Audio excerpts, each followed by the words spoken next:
You're tuning into Black and White Sports on YouTube. The no-holds-barred truth on sports. The main event starts. All right, Black and White Sports supporters. Well, it's been a couple of days.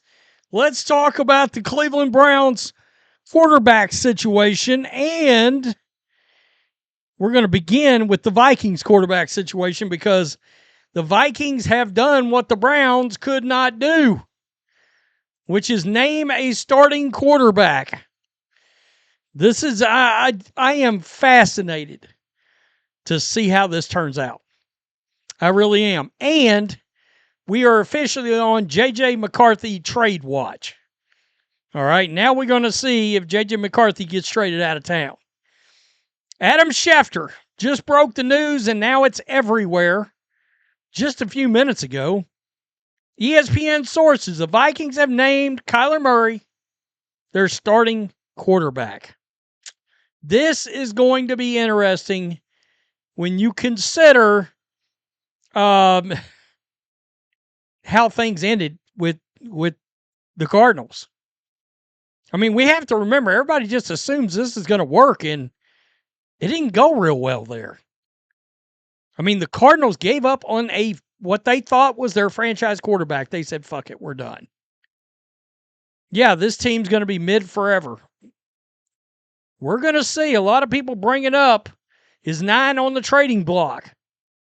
You know, they really gave up on 9. Is the J.J. McCarthy era really over? Rest in peace, J.J. McCarthy. We're going to see. Really excited to see how KOC blends Kyler Murray's skills with his scheme. We're about to find out. We know that Kevin O'Connell, in large part, helped straighten Sam Darnold out. If he straightens out Kyler Murray, oh, okay. Maybe you are a quarterback guru. Now, there had been some word coming around out there that, hey, Kyler might have been taking this a little bit more seriously than he had been taking things in Arizona. Now, one could say, well, it's because he realizes this may be the last chance to start. At the end of the day, he's still 5'10" and a half? 200 pounds? Yeah. He's got a hell of a gun. He can still run. How much longer can he still run? We'll find that out too. Todd Monken explaining the clusterfuck that was Saturday, where Shedeur Sanders was supposed to get the reps, and then all of a sudden he didn't. It was Deshaun Watson. And I'm going to tell you, a lot of people believed today there would have been an announcement on the starting quarterback for the Cleveland Browns. And I've got a theory, because he gives this explanation that there was nothing to read in, nothing to see here, please move along, involving the reps. Yeah, or you guys saw the backlash. And just maybe you were like, yeah, let's pivot. Let's pivot and give it a couple more days and see what happens. It really was Shedeur Saturday took the ones in the walk. So I anticipated him being with the ones. When I walked out, the guys grabbed me and said, hey, last couple days we've been kind of looking at it. Shedeur's got a few more reps with the ones. That's all it was. I wasn't even at the moment. I was like, yeah, sure, we'll flip it, and then next week we'll go the other way. I sure as hell wasn't thinking about coming back in here and telling all you guys that I was going to change my mind. Because I really don't have to. And so that's just the way being the head coach. I do like him. I like Todd Monken. He was like, I sure as hell didn't think I'd be coming back answering these questions. Have you been paying attention to the Shedeur Sanders phenomenon? You got to be shitting me. As soon as I saw that happen on Saturday, I knew the world was going to explode. Now, I do like the fact that he came back and said, you know, at the end of the day, I really don't have to tell y'all shit. I do like that. I do like that no nonsense.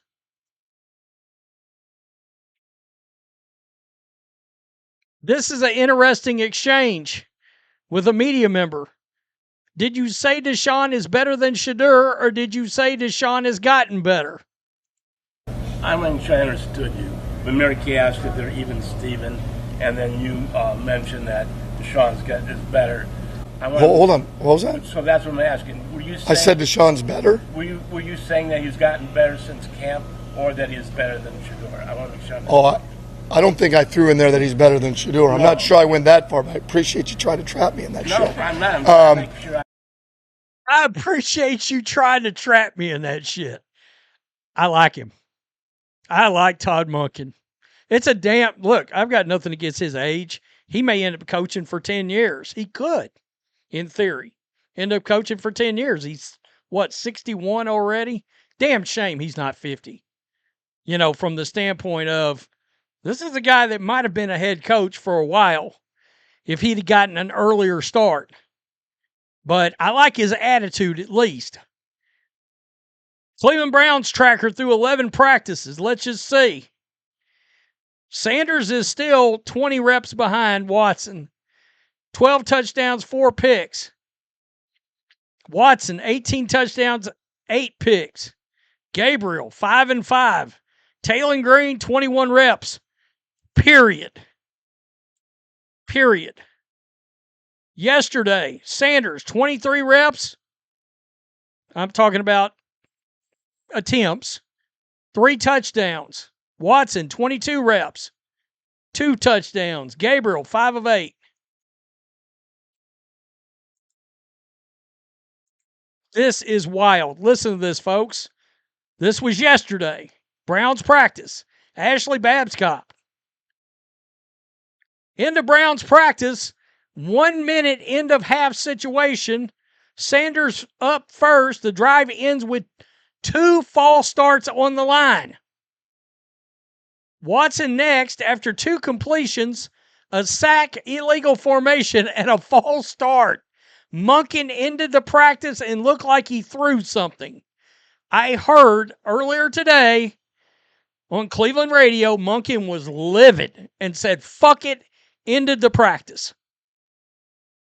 Ended the practice. He was so pissed off about the penalties, he ended the practice. Now, this was yesterday. A lot of fire was going on about Shedeur Sanders getting traded out of town. ESPN Cleveland. Deshaun really hasn't let go of the 1 rep since he had that big day where he threw the 7 touchdowns in red zone drills. Yeah. I guys, I'm going to cut the crap here, and I'm just going to say it. And if you guys sling arrows at me, fine. Make me the bad guy. I think there's a real chance that the Browns are going to trade Shedeur Sanders now. Because because I think they are going to start Watson, and because I said for 2 months, I thought there was a chance Shedeur Sanders could get traded. They think Shedeur is not well equipped for a variety of reasons to serve as a backup quarterback. I don't think anything is done. I don't think that the phone's blowing up for this guy. Guys, he went in the 5th round for a reason. Okay. That's Cleveland radio talking about, hey,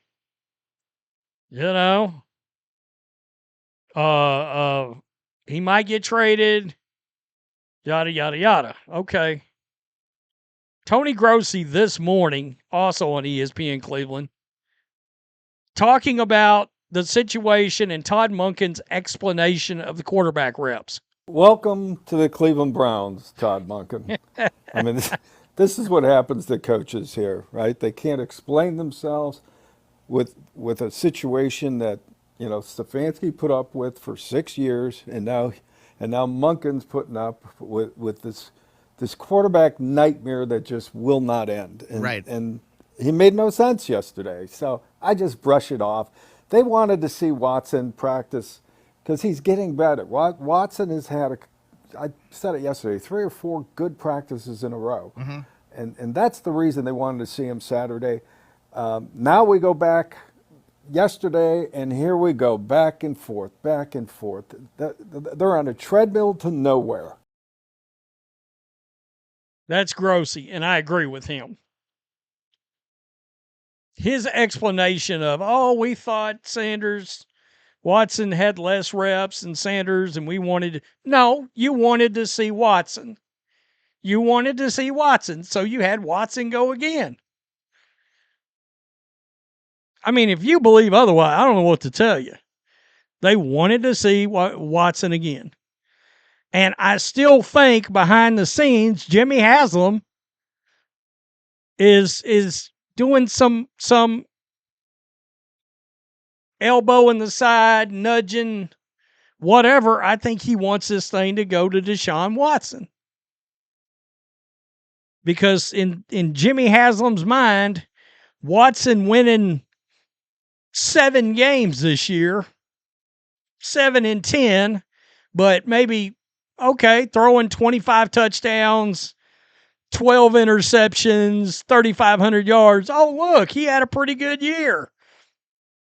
Gave him $230 million for 5 failed seasons and 1 pretty good year. That still doesn't make you a hero, Jimmy Haslam. Or, and we all know this, Jimmy Haslam wants Arch Manning. Maybe they think Watson's better suited to tank. Now, I know a lot of people would be like, well, but Sanders, wouldn't he be better suited to... Okay, maybe. But I know if it was me, if it was just me, and this is how I'm going to look at it. Boy, it looks damn near dead even in camp, is how most of it looks. Well, one guy's like 24, 25 years old, is young. Watson's 30. You know what he's been about for how many years since his last good year. Why wouldn't you want to try and see what the young guy's got? And then if you want to tank, if Watson's terrible after 7 or 8 games, fuck it. Put in Dylan Gabriel again. And then tank your way all the way to Dante Moore or Arch Manning or CJ Carr or Julian Sayin or whoever in the fuck you're going to take in the draft.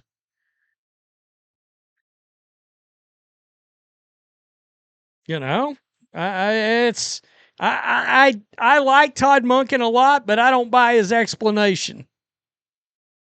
I don't. I said I think there's some fuckery going on. Now, do I think they're trying to screw over Shedeur? Not necessarily. Do I think we really would like Watson to win the job? So we're going to nudge it in a certain direction? Yeah, I do think that's possible. It's also known as rigged. I mean, rigging. That's what it is. To skew it in one direction. Because, I mean, Shedeur's got the better completion percentage by a mile. And he's still got, what, eight more touchdowns than interceptions? Now, I know there's this cadence issue, but okay. I mean, for fuck's sake, that's one of the stupidest things. And I think Shedeur's got a little bit of, I'm not going to be the greatest practice guy, but when I get on the field, I'm going to have a little playmaker going on. A little ad lib. Oh, roll around on the right. Denzel Boston, 35 yards, nailed him. I think that's something that Shedeur's got that Deshaun used to have, but that shit ain't been around for 5 years.